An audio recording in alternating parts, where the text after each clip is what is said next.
You're listening to the TV Obsessive channel, presented by TVObscast.com.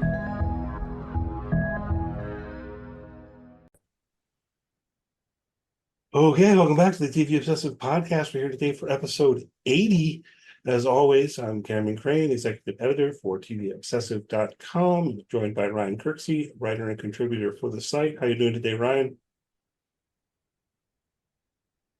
I'm doing great. I am a couple hours away from a long break. I have made my spreadsheet of what I'm going to watch and complete and start and finish over the break. So I'm very much looking forward to it. But yeah, we've got some Silo to talk about first. Got a spreadsheet. Well, yeah, Yeah. sometimes I think like I should make a spreadsheet. What's frustrating about myself is that even if I made the effort to make a spreadsheet, then I probably wouldn't follow it anyway. That's how things seem to pan out. I have to Yeah. be I have to exert a lot of willpower to like actually follow plans. And I'm talking for watching TV, primarily. Yeah. The tendency is because it's still like, well, oh, I know the spreadsheet says to watch this show, but I don't really feel like it right now. I'm not, Well, the put on good thing something about the else. spreadsheet is you could just close it and put it in a folder you never look at, and you don't have to worry about it ever again. Uh, yeah, I suppose that's true.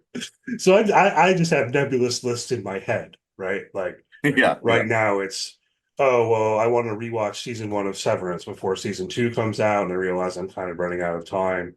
Um, I don't think I'm going to rewatch season one of Squid Game, maybe like the last episode, but season two comes out next week, and I am thinking to watch that. And then am I going to have time because, I obsessively watch NFL football and for some reason it's on like every day, Yeah. except Tuesday Yeah. and Yeah. Friday. It's not on Tuesday or Friday.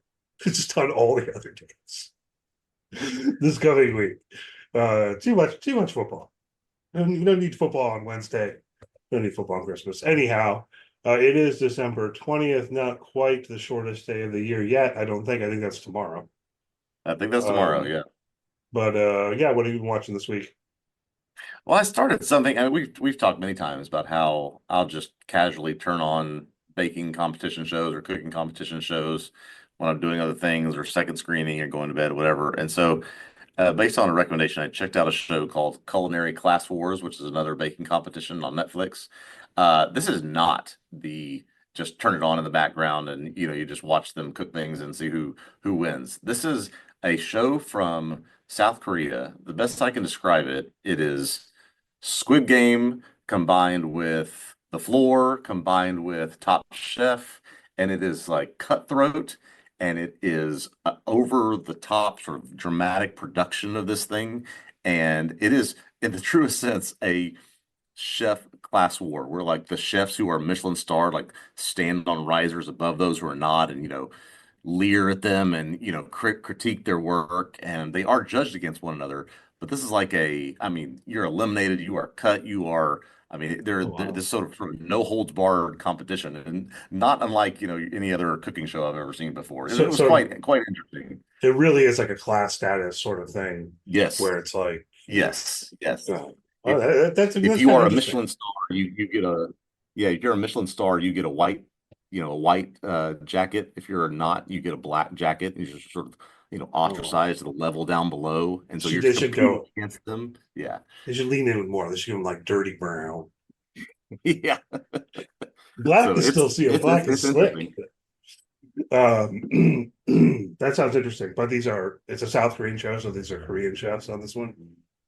Yes, most of them are Korean. A couple of Japanese, Chinese, one or two Americans in there, but for the most part, they're cooking with an Asian or Southeast Asian cuisine, and it is in Korean, so it's all subtitled. But it's somebody you just said, well, if you like cooking shows, you should definitely watch Culinary Class Wars, and it adds a whole other element of things I've not experienced before.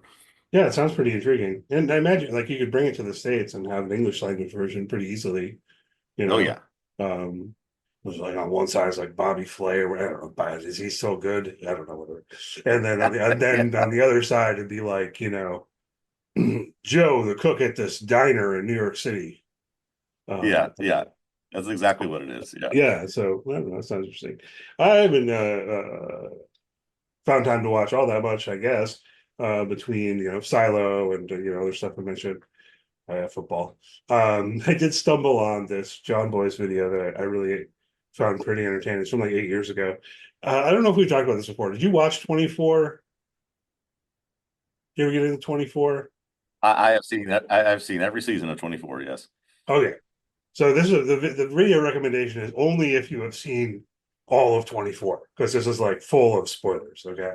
Yeah. Um, but I didn't have the expectation you actually watch this necessarily because it's like half hour long. Did you happen to watch the YouTube? I put the All link right. So in. yes, after you sent this to me, I did watch this entire thing, which was incredibly entertaining. As you know, Dick Cheney's biggest fan, I was deeply offended by this. No, I'm not Dick Cheney, but man, yeah, no, I watched this thing. I mean, once I turned it on, I couldn't turn it off. And same, like this was like I hit play on it. I was like, oh, this is great. The way he puts in that like smooth jazz and gives it this like 70s vibe or whatever. And it's like, so you want to be Jack Bauer's boss, And anyway, for people listening, if you haven't seen this, I do recommend checking it out. You can find it on YouTube. I think it's on the John Boy's channel. It's one of his pretty Yeah. good videos. And again, it is from like 8 years ago, but it doesn't really matter. There is something I thought was kind of interesting here because it's also kind of an exploration of this question of American culture and what an action show looks like in the wake of 9/11 and all Mm. of that. And that's at play. But more than anything else, I just found it to be really kind of entertaining and hilariously funny because Yeah. he's pointing out like how everyone dies. It's The, like the, 24 is a show where everyone suffers, and if you are like a named character who didn't do anything wrong, you're definitely going to You're suffer. dead. Yeah. I did love the sort of that sort of satirical way that they approach this. I'll always have I think a special place in my heart for Netflix. Netflix was my entree into that's right. 24 was my entree into Netflix, right? So this Okay. is I signed up for Netflix to get the DVD sent to me of 24 so we could binge them over and over and over and over again, And so that's where my I guess technically my subscription to Netflix started with 24. And so yeah, that's how we consume that show. Yeah, talk about a bingeable show. Similarly, but I think it Yeah. was like my friend slash roommate had the DVDs of the first few seasons, and I was just like binging a season of 24 in the course of 2 days or something, just Yeah. powering through all 12 episodes a day or whatever. So yeah, I do recommend the John Boy's video. Again, it's from 8 years ago, but whatever. If you watched 24, I think that's pretty funny. Um, we're going to talk about Silo, the most recent episode in the latter part of the pod. There's a little bit of news pertaining to Silo, which seems like a decent place to start this week on our news front. It's been renewed through season 4. This is good news. That's what they wanted, and they got it. Yeah, I don't know. I guess it's hard to tell if this was ever in jeopardy that they would get those 2 additional years. They made it very clear that with the way the pacing is going compared to the books, that they needed 2 more seasons after this one to tell the story. They were upfront about that. They've got it. I know you and I will both be happy to to finish, be able to finish this journey with Juliet and the rest of the crew there. But yeah, I always, I mean, everything, all this always points back to the loss, but it's always a good thing when you can look at something and say, we know how we want it to end, we know where we want it to end, and you're given the runway to make it happen. Yeah.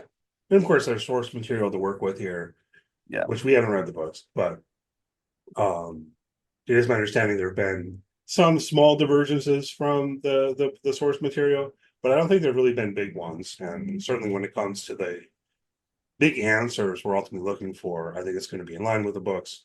So after this season, they need 2 more seasons. That's all they think they need. And yeah, I don't know if it was ever really something that felt like it was in jeopardy. I think the show is actually Yeah. pretty successful, but it's nice to get the confirmation, particularly for, you know, both season 3 and season 4. Like, okay, you're going to get to finish the story.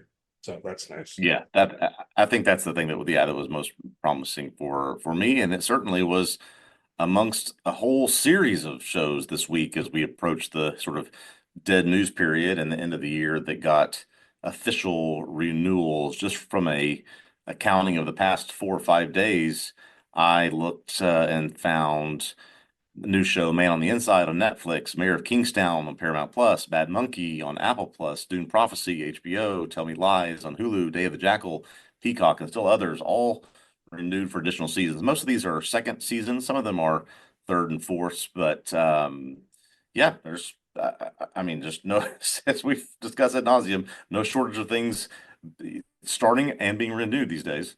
Yeah, A Man on the Inside is on my list. This is the Ted Danson show. Yes, Michael Shore, I think, is the creator behind it. that's right. That's right. Definitely connections to The Good Place. Like, so, the cast looks really good and all of that. Where Ted Danson's playing like a amateur detective in a nursing home or something like this. I don't know. It Yes. just looks like it'd be Yeah. fun and maybe Yes. like, kind of a feel good sort of thing in a certain way. So if I can find time, maybe I'll watch that over the break here. And did you watch Bad Monkey? I seem to recall you mentioning Bad I Monkey. didn't. I watched half of it. I did not finish it. I think I was enjoyed the show. I think we talked about how it was beautifully shot, but didn't necessarily appreciate how they used Vince Vaughn. Like they didn't let Vince Vaughn be Vince Vaughn in this show. Oh, really? Have him sort of playing other perspectives, other not other characters, but really just not letting him take advantage of his personality and it was good and it actually got a lot of good reviews and certainly a quick renewal here, but yeah, it just didn't quite click like for me like I thought it would. Fair enough.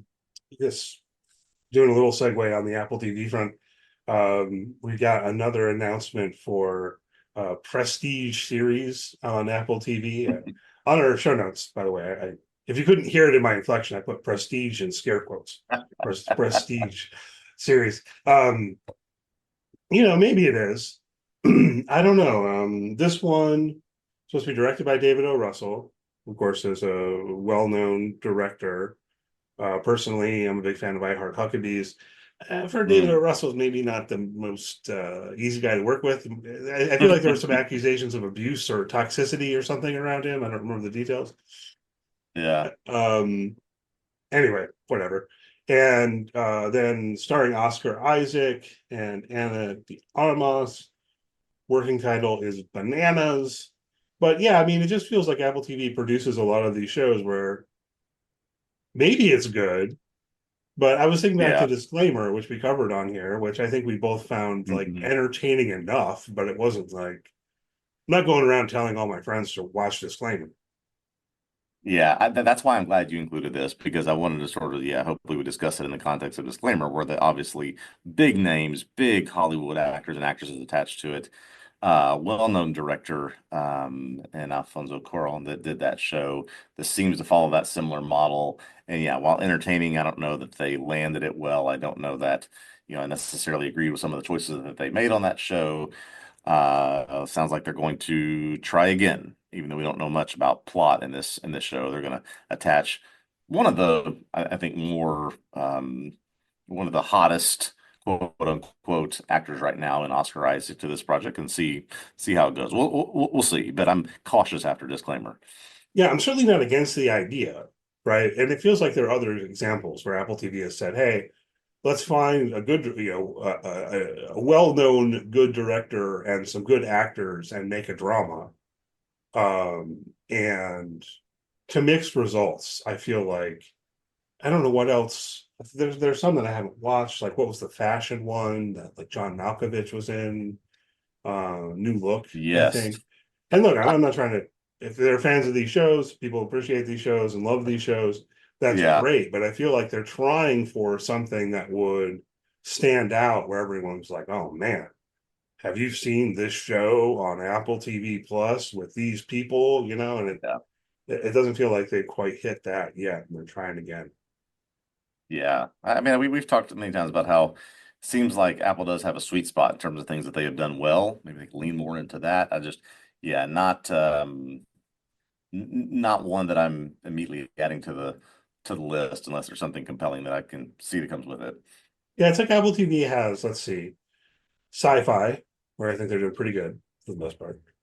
And then they've got shows like this, which seem to be going for that prestige series vibe. And then they've got like quirky comedies. And they have a tendency to cast well-known actors in actually all of those things.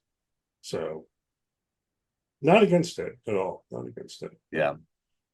Um, I guess speaking of shows with casts of well-known actors, we got a trailer for White Lotus, and I think we're both excited about this one. White Lotus season 3 got a release date as well here in February. Um, you've written on the show before for the site, Ryan, and I believe you probably plan on doing so again, presuming that works out. Thoughts? What do you want to say here about the White Lotus trailer and season 3 announcement? Yeah, big weekend with White Lotus and Yellow Jackets now coming out in the same weekend, a couple days apart. So this is clearly after the Super Bowl, HBO is going to try to grab our Sunday nights again, starting with White Lotus. We already know that Last of Us has been promised in spring 2025. So I can only imagine that it will come right on the heels of White Lotus. But yeah, I mean, this trailer I mean, it looks exactly like what I might expect if you see Mike White doing another season of White Lotus in Thailand. There's been a lot made about how the first season was about money and class. The second season was more about sex. And this season, he said he's going to explore spirituality and religion and sort of the depths of that and sort of how we let it into our lives. So I don't know. It looked like a lot of money and sex and drugs as well. So maybe we're going to get into all of that. But I'm certainly hooked, and we'll be there every Sunday. And yes, we'll have a piece up every week on White Lotus. Don't know how many episodes for this season, but doesn't look any less intriguing than the others so far. Yeah, I was trying to look at that, and I don't think they listed a number of episodes as of yet, but based on the previous seasons, it might be 6, might be 7, probably. Hmm. Could be 8 or 9, I suppose, but I would guess 6 or 7. And presumably there'll be a murder. And if you haven't watched White Lotus, I think you definitely do recommend the show. I find it very interesting in terms of a sort of unique approach to a mystery show also, Yeah. right? So we've got that going for us. Also, Stranger Things, as they've announced today, I think, that Hmm. it production has wrapped on the final season of Stranger Things. Once again, it's going to be oops all movies. No release date as we had other thoughts here. 8 2 hour and 20-minute episodes is It's killing me. what we're hearing right now. Killing me. As I mentioned, I've been working through season 4. It is right. Yeah. And it's like the episodes just keep getting longer. To where finally, I told myself, I was like, all right, I'm gonna watch one episode a week. And finally, last week, I was like, man, these episodes, like, I am seriously of the opinion that every episode should be half as long and there should be twice as many episodes. Yeah. And Yeah. I like just firmly don't understand what they're doing in making quote unquote episodes that are this long, because they also don't seem like, I made the quip about oops all movies, but they don't really seem like coherent films. It's just for some reason they decided we're going to make really long portions of content. Like, I mean, I guess that they often have a way of ending in a spot that makes sense, but I still think you could cut them in half. So I tried to cut the Yeah. last one I watched in half myself, and just said, okay, I've watched 45 minutes. I'm just going to stop here, and I'll treat the latter half as my next portion, as it were. And Netflix didn't save my place for me. Yeah. So they just started the episode over again when I went back to it. So they kind of foiled my plan. I mean, I remembered more or less where I was, so it worked out. But I just don't Yeah. understand who wants television episodes that are 3 hours long. Yeah. No, I mean, it almost makes you think, okay, could this have been more seasons then? But then I guess they have one story they're trying to tell each season. They have one thing they're trying to do. But yeah, you could have easily made, I know season 4 and presumably now season 5, you could have made it 16 or 20 episodes, make them Yeah. 48 minutes each. And yeah, I don't know. They're just trying to write to a point where they have these breaks at these long.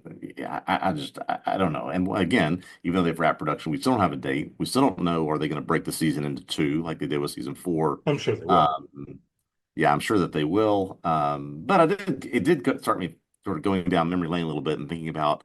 I watched this show in the first season when it first came out in July of 2016. Was it that long So ago? Wow. yeah. So by the time this comes around, summer, October, whatever it is, this is going to be a large chunk of my life that's, that's had Stranger Things in it. I'll be a little sad to see the show go. We certainly love this one in my house, but yeah, I don't know. I can't agree with all the decisions they've made in terms of how they have produced the episodes, but hopefully they, as everyone is claiming they will, they end it well. Yeah, and I'm also a fan, and I want to watch it, and I will watch Yeah. it at least eventually. I feel like I actually do care about this. I feel like it fails to get at something about the psychology of the television viewer. Yeah, I Yeah. was talking to my cousin last Christmas. Actually, I'll probably see her again here in about a week. Um, yeah, about this question, people will say, "Oh, well, why do you find it so intimidating that the film is 3 hours long when you'll happily sit there and watch 3 hours of Mhm. television?" And this is the thing, is what I said to her. When I watch 3 hours of television, say it's 3 episodes, right? I don't decide at the beginning that I'm going to watch 3 hours. I decide three times that I'm going to watch 1 hour, Yeah. and it's just like a Yeah. meaningful difference for me psychologically. Like I'm making the decision with each episode. Okay, I'll watch another episode. You know.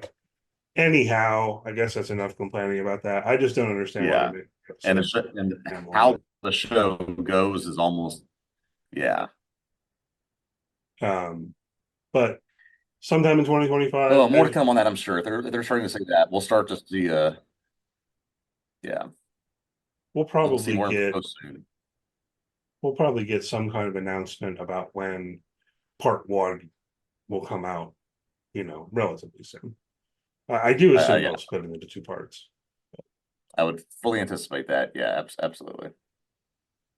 Okay, I think that about does it on our. Oh wait, we didn't hit on the old man. They canceled the old man. Did you Yeah, watch the this only reason I show? put this on our list is no, the only reason I put this on here is because I had just added to my list of things that I did want to watch because I had seen multiple places that actually this is a pretty good story of Jeff Bridges, an old CIA agent who sort of called back into action because of some things that happened to him. And now it's just one of those, it's one of those dilemmas that you have where, okay, well, they didn't get to tell the whole story they wanted. Do I want to watch it since I know it's going to end, at some point that they weren't expecting? But of all amidst all the renewals, The Old Man on, I believe, Amazon Plus was canceled. Yeah, I feel bad. I never got around to this one. It was on my radar before it came out, even, and fan of Jeff Bridges and all of that. I will say this on a kind of philosophical almost note. I don't mind watching a canceled series. You got to Oh you got yeah. to you got to enjoy the fragment. You know what I mean? I feel like I encounter this a lot. People on social media be like, "Oh, the show got canceled. There's no point in watching it." Sure, there is. I mean, Yeah. like, what's an example? Like Raised by Wolves. I was really upset that they canceled Raised by Wolves because I wanted to see where it would go, and it basically ended on a cliffhanger. Well, like that just means my imagination creates what happens next, and it's Yeah. indeterminate, and that can be sort of fun. I never want a show I like to get canceled, but you know, I'm saying this as someone who's like, spending 25 years on my favorite show is Twin Peaks, and so which was, I mean, Yeah, no, a canceled series, right? So it yes, technically it was. And I misspoke. Old Man was on FX, not on Amazon, but right. just started to hear more and more good things, and so it was on the list, and so it might get shoved down the sheet a little bit, but yeah, gone too soon according to some people. Yeah, heard some good things, but alas, no more The of the old man. Maybe the old name man is wasn't gone. catchy enough. Anyway, Yeah. um, cool. So let's talk about Silo. We're on Yes, to sir. season 2, episode 6 already, so we're past the midpoint of the season. Episode's called Barricades. So spoilers will be on the table in what follows for everything in the Silo, the TV series, through season 2, episode 6. No book spoilers. We haven't read the books. We'll put in a little bit of music here and be back with you in about 10 seconds.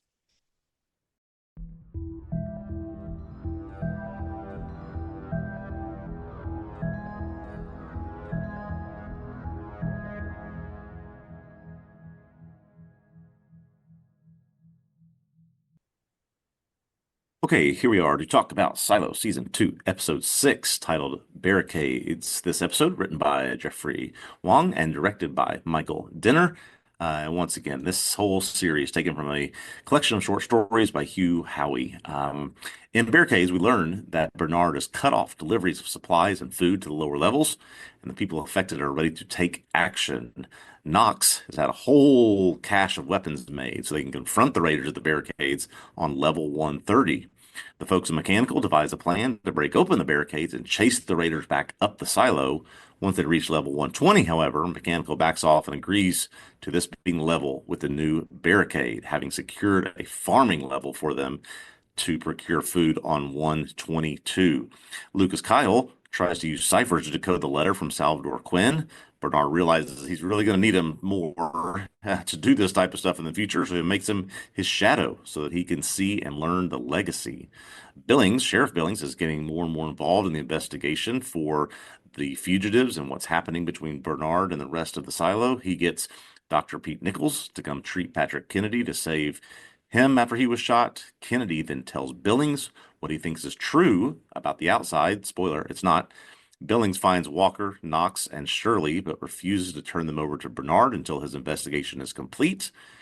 And things are still not going Bernard's way because Camille Sims is going behind his back, helping her husband Robert, helping Mechanical to achieve what they want. All of that happens throughout the first 98% of episode 6, and then we make our way to Silo 17, where Juliet wakes up to Solo telling her he hid her helmet and he will give it back to her after she fixes the water pump so that Silo 17 will stop flooding. We predicted that that would be the case when we spoke last week.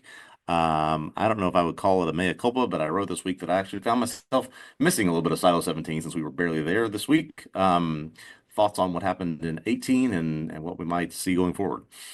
Yeah, I mean, I thought about the structure first. Same. I like how it's gone back and forth for most of the series.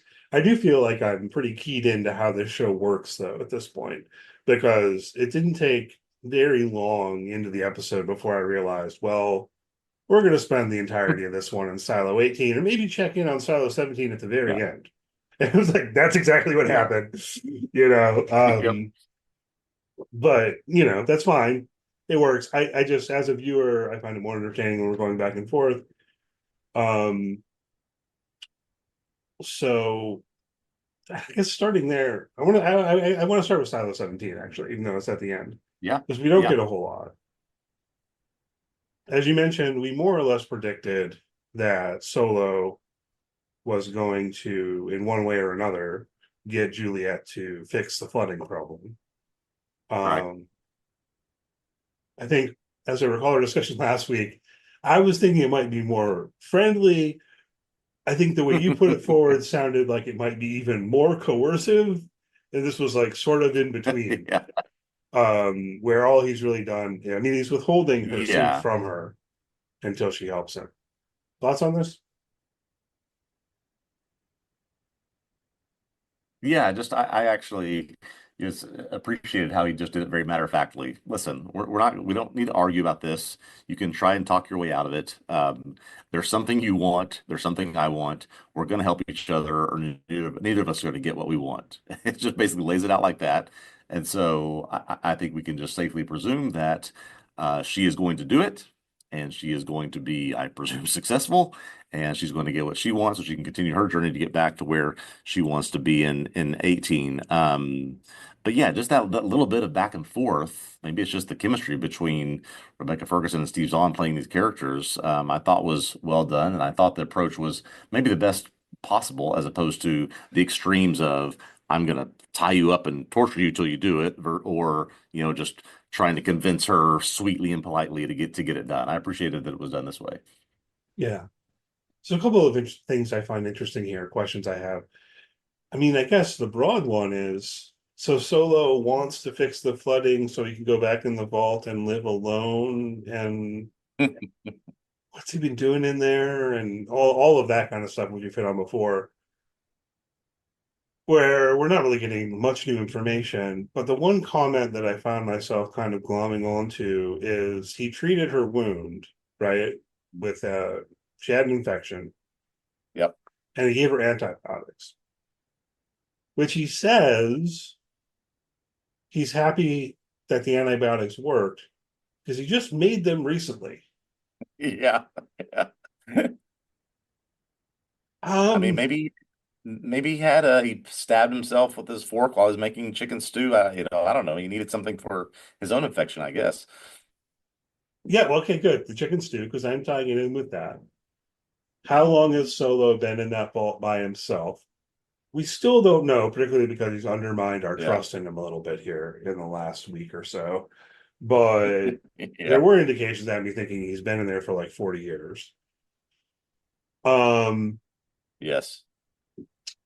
Eating chicken stew, I presume that he's not raising chickens in that room. So I've speculated in the past that he's got some MREs or whatever. Yeah. 40 years worth is a lot. Yep. He says here the fact that he says he made the antibiotics, right? That's what I'm really maybe almost putting too much emphasis on. In contrast to he just had a massive store of antibiotics. That would almost make more sense, Yeah. right? Well, I already got chicken stew. He's got a ton of chicken stew. Actually makes even more sense to think that he has a cabinet full of medicine and antibiotics and things like that in there. But no, he says he made the antibiotics. I don't know, man. Mhm. And part of me started thinking, like, what does he have, like one of those replicators, like from Star Trek, in there? I mean, I don't Well, know. I don't know if this is so where you're going, but yeah, two things come to mind when I hear that. Number one is,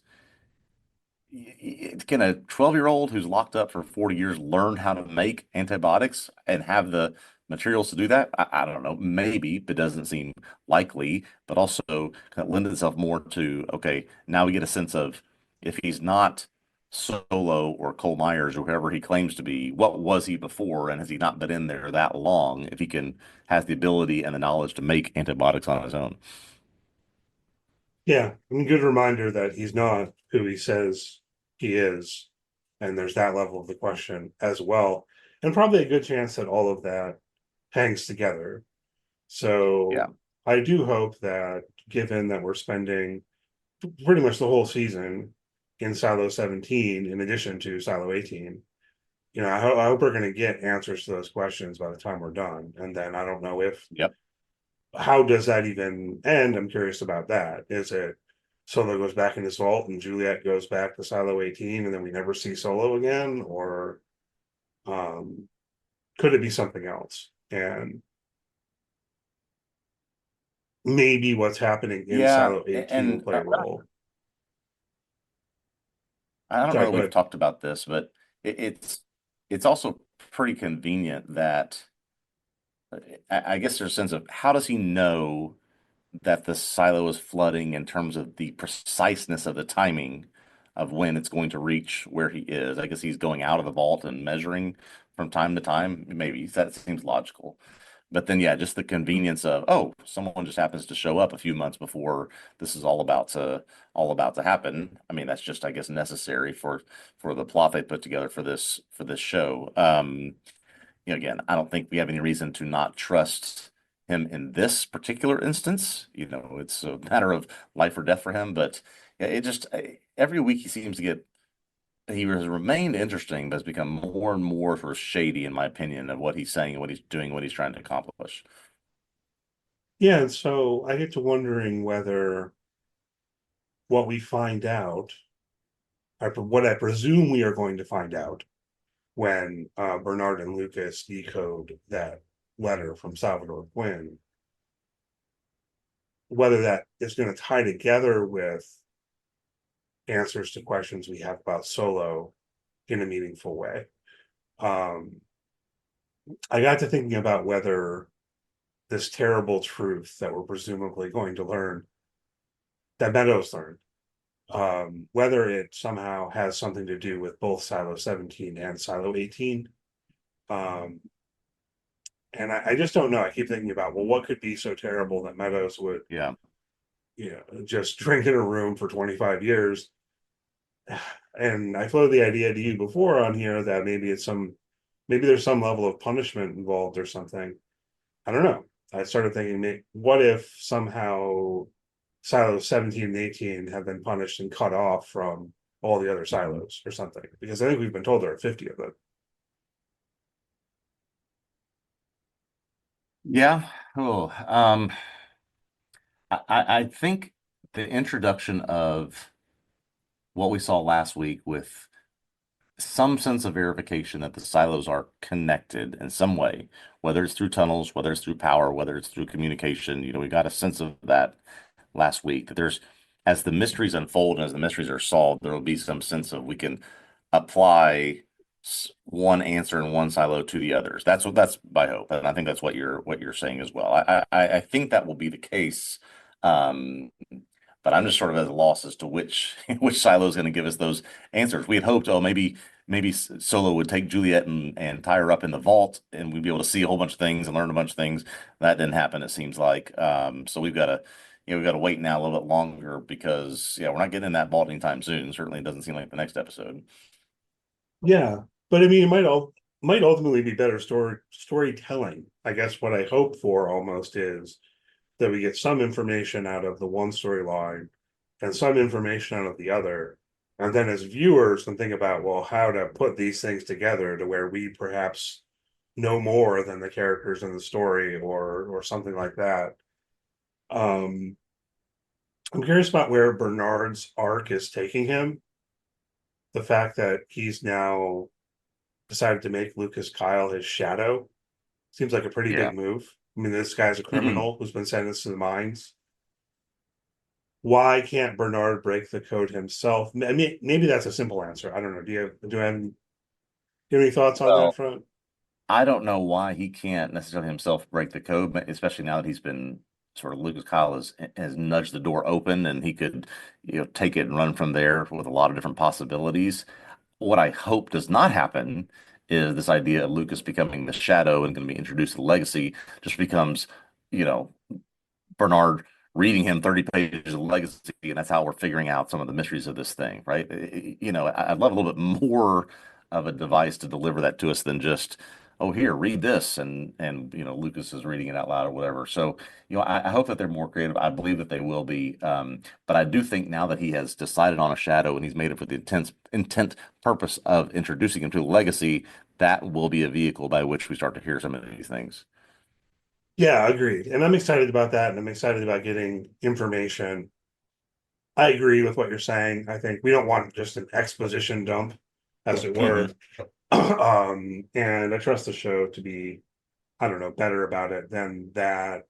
So I don't know. I was thinking about this question of why Bernard doesn't just do it himself. Maybe we should just brush this aside more or less by Yeah. saying, well, like he's a busy guy. You know, he's got to delegate. I think Bernard is capable Yeah. of doing it, right? That's part of why I was posing the question. I think he Yeah. could do it. So maybe that's the best we can do is to say, well, he's busy. He's got a lot going on. He needs to delegate. He also Yeah. needs a shadow anyway. He's like supposed to have one, but quite a turnaround for Lucas Kyle to go from being sentenced to work in the mines unto death to Yeah. To hey, we're have gonna we're gonna make you like the second most powerful guy in the silo. to basically have gone from a confidant, an ally to Juliet to Bernard Shadow. Yeah, that's quite the 180 in a season and a half. Well, it makes me wonder. Well, because from Lucas's perspective, what motivates him. Obviously, one thing that motivates him is that he does not want to be toiling in the mines. another thing that motivates him is that he wants to know the truth. So you can see why he's doing what he's doing. He wants to know what that letter says just in his own mind as much as anything else. But he doesn't have the motivation that Bernard has had Yeah. throughout in Yes. terms of being willing to lie to people to protect the silo and all of this. So it's kind of an interesting dynamic, and I'm curious about how that will break. And if I mean, is there any chance here that Bernard is going to learn this truth and that's going to make a meaningful shift in um how he approaches things or what he does moving forward? What do you think? Do you think there's any chance that Bernard finds out what's in that letter and I don't know, like turns his back on the order or something like this? Hmm. I think if we're talking about that letter in the context of something happened 140 years ago that led to a rebellion, there's a very good chance that there is information in there that either Salvador Quinn was trying to keep completely hidden, or secret, or that exposed something that caused him to question the authority he's been given or the role he's been given as leader of these people. I think both options are on the table. Right. And whatever that information is in this letter is what made Meadows um step away from being Bernard's shadow, Yep. basically retreat into herself for 25 years. And even when she's about to die, she won't tell Bernard what that truth is because it's such a terrible truth. So I really hope they don't let Yeah. us down on that. They've kind of inflated this quite a bit in terms of Yeah. this being the horrible truth. But I just started thinking about, okay, well, is there a possibility that when Bernard learns this, he's himself is going to say, "Well, I can't do this anymore," right? Like Yeah. because that's basically what Meadows said. Um, she didn't try to tear it all down, but it was kind of like she walked away because she couldn't be a part of it once she knew what was in this letter. Yeah. But I keep going back to, as opposed to something that would take Bernard away from the mission of his job and what he's trying to do. It was more a sense, perhaps for Meadows and perhaps for Salvador Quinn, a sense of just utter hopelessness. And there is no way to improve or to even marginally understand or create a situation where we can do better than this silo. It'd be weird to have Bernard learn something that would make him turn away from the role that he's playing, and then what actually happens for the next 2 years, or next 2 seasons. Yeah, I'm curious, but I'm sort of leaning on the side of there's some message in there that just completely unveils hopelessness to everyone. Something like that is how they've set it up. But I'm right. And look, what's the rest of the story? The other half, the following 2 seasons. I mean, at the end of season one, we saw there's a whole world out there.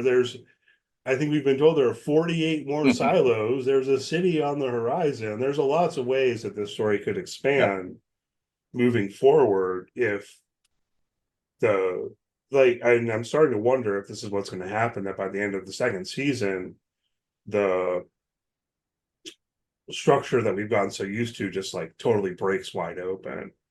You've got the boiling rebellion Yeah. in Yeah. Silo 18. You've got what's going on with Bernard. You've got Juliet potentially coming back, and what does that do to things? Um, I don't think everyone's going to die, but that's No. also on the table because we called it, or I called it, I think, on Patrick Kennedy. Basically, is what he knew was the false thing that it's safe to go Yep. outside. Yeah. Yeah. No, you're right. I mean, this could be get to a halfway point of the series and it becomes a, end of lost season 3 scenario where everything completely changes. Nothing is the way that it was before. And we're going to be in a completely different mode of operations going forward. I think that is absolutely on the table. Yeah.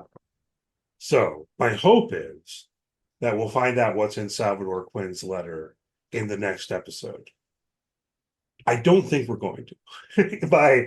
My prediction would be that Yeah, somehow we're going yeah, to find out I hope what's so. in his letter in the last episode of the season, and that it's all going to come to head, and the season finale is going to be very exciting, and that next week's episode called "The Dive" is going to be 45 minutes of Juliet trying to fix a water pump. That's my That's prediction. the safest prediction. If you need some Christmas money, just go put your money on there. Being yeah, But no, I mean, I that is do going to think, that absolutely. yeah, I probably will go back and forth a little bit, but um, I just given the structure this series tends to follow, I don't find myself super hopeful that we're going to get big answers in episode 7, Yeah, but maybe. Uh, yeah. we'll see. Oh, looking at our notes, one point I wanted to hit on that was more interesting at a like, I don't know, theoretical type level, or I don't know what word to use there. And I wonder if you feel similarly to me as a viewer. I find it kind of interesting that with the events in Silo 18, it kind of inverts where my sympathies would be prone to lie sort of naturally. Hmm. Um, by which I mean, being the guy that I am, my tendency would be I'm on the side of labor, I'm on the side of mechanical, right? And I'm against the deceptive authorities who are Bernard and so on and so forth, and Sims and all of that. But Yeah.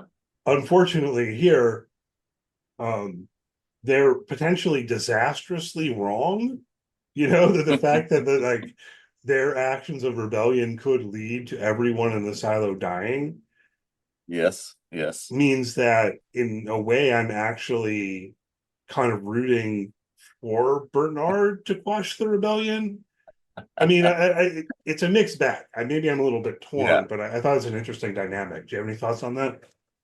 Yeah, and I absolutely see what you're saying here. And in the absence of us knowing why they continue to lie about what is happening outside or what they know about the outside, I guess I'm on this rooting for the side of safety of these people. I don't know that I'm necessarily rooting uh for the side of Bernard because he's a complete dick, but I'm rooting for, the security guy who's talking to his aunt, and I'm rooting for Camille, and I'm rooting for people in mechanical to realize the error of their ways of how they don't need to go outside.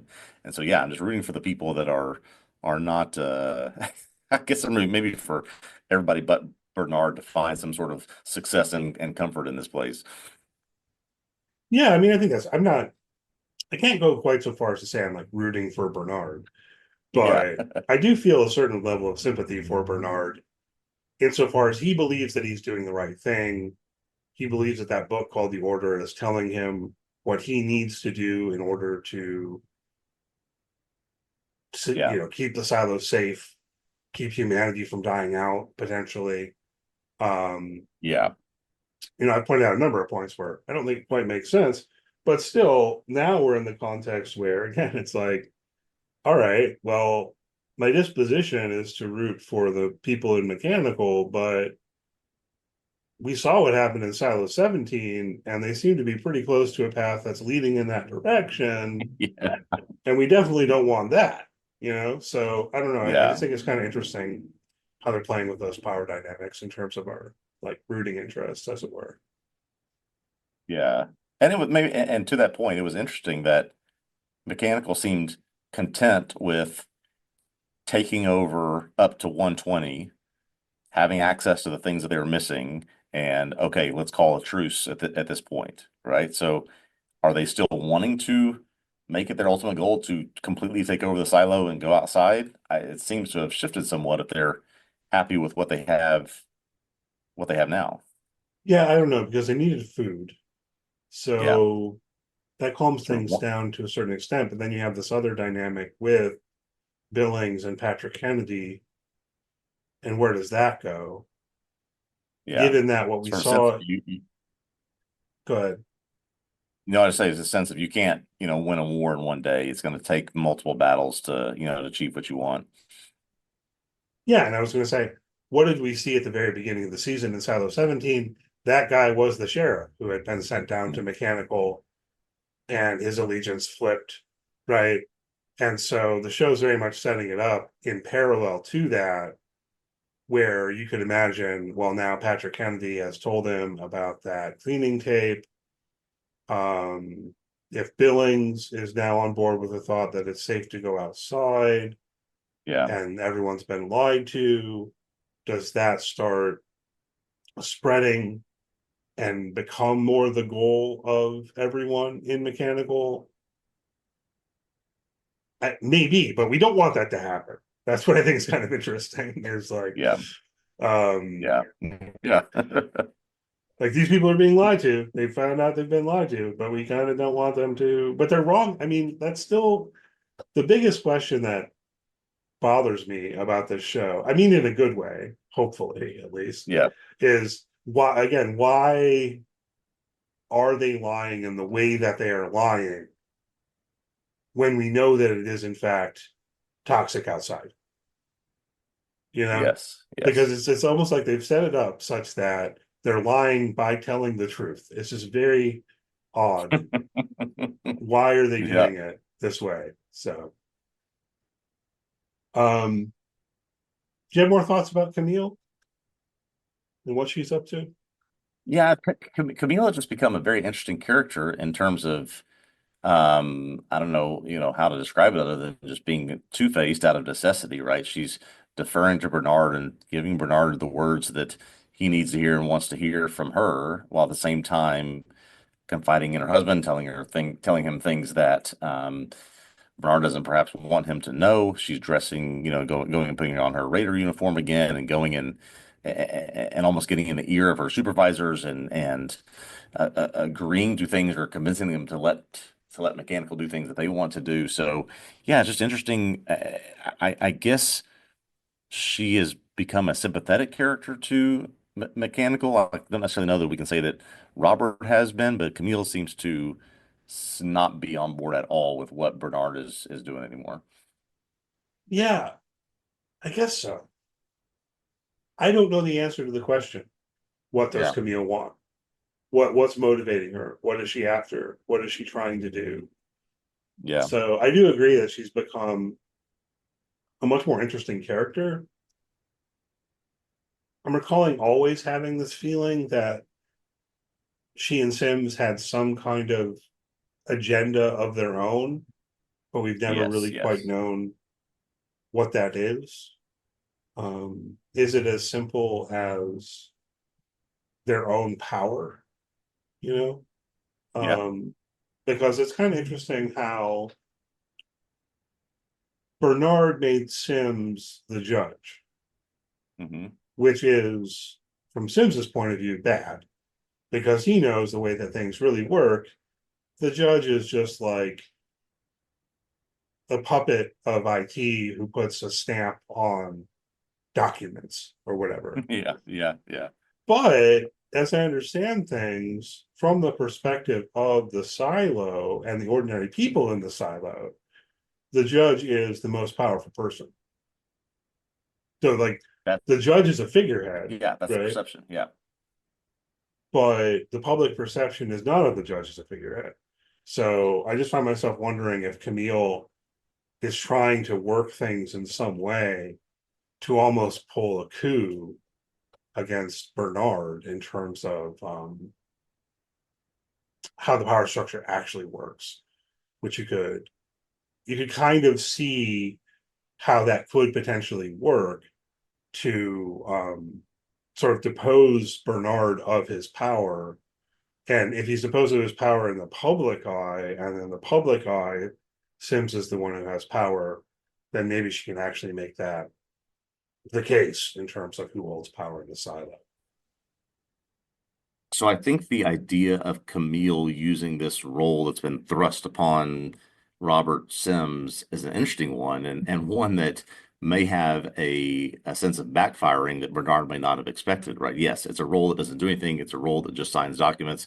It's a role that's a figurehead. However, as you have said, it is a role that the people perceive as someone who is in charge. So Camille clearly playing a lot of different sides here, can try to use that perception, use that power, use that sense of the role that he has to undermine what Bernard is trying to do. Will Sims go along with that?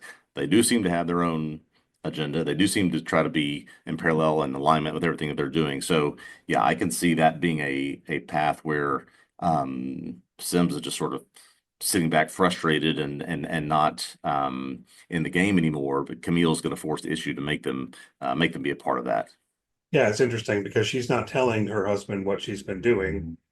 So we'll see where that goes. I'm Yep. excited about this final stretch of the season because I feel like in some way all of these threads are going to come together. At least I hope so. I think we are going to get some meaningful answers by the time we're done with season 2, at least, if not next week, which again we've predicted is going to be all about Juliet fixing that water pump. Right. But we hope you'll join us again next week to hear us complain about that. Or I'm sure there'll be some other stuff going on. There'll be some interesting things to talk about. I have been enjoying the second season of Silo quite a bit personally. So thanks for listening. Please do join us again next week. If you enjoyed the podcast, leave a good rating, review, all that good stuff.